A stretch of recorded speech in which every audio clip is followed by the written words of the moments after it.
Well, this week has been filled with major headlines in the U.S. and around the world. Here's more in our Week in Review. The week kicks off with developments in the neck-and-neck Senate race in Arizona. Hey everybody, I just called Kyrsten Sinema and congratulated her on becoming Arizona's first female senator after a hard-fought battle. Also on Monday, President Trump expedites a major disaster declaration for California, saying he wants to help alleviate some of the suffering caused by deadly wildfires. And a comic legend passes away. I love creating new characters, writing them, the way some men love to play golf. Army veteran and comic book writer Stan Lee dies at 95 years old. Moving on to Tuesday. A new report from the FBI claims hate crimes have risen once again for the third year in a row. And President Trump taps a retired Army general as the ambassador to Saudi Arabia. Midweek. Defense Secretary James Mattis visits the U.S.-Mexico border in McAllen, Texas, in the area around McAllen, and offers an update about ongoing efforts to stop the migrants from entering the country. Also on Wednesday, Mitch McConnell and Chuck Schumer are re-elected to their top posts by acclamation for next year. And Interior Secretary Ryan Zinke touches down in California and surveys wildfire-damaged areas. Moving on to Thursday, President Trump praises military families as the backbone of the country. Since I took office, 2.2 million veterans have been able to receive the care they need outside of the VA system.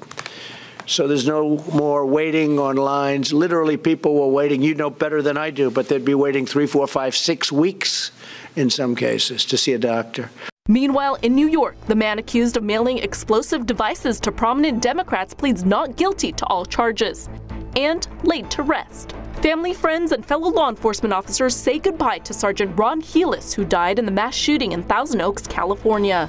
Also on Thursday, the nation's capital sees its first snowfall of the winter. Finally, on Friday. Well, the White House is essentially saying they're going to comply with the judge's ruling of Friday morning and temporarily reinstate Acosta's press pass to cover the White House.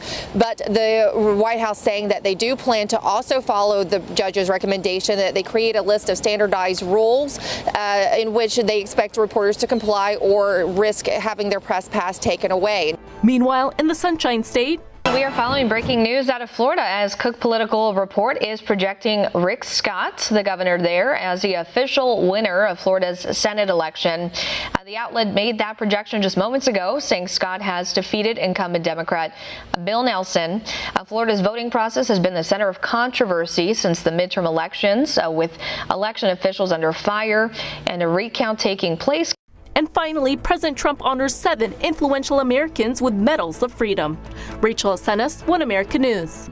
Want to see more videos like this? Click on the link below and subscribe to One America News on YouTube. And call your cable provider and kindly demand that One America News is added to your lineup. Call and subscribe today.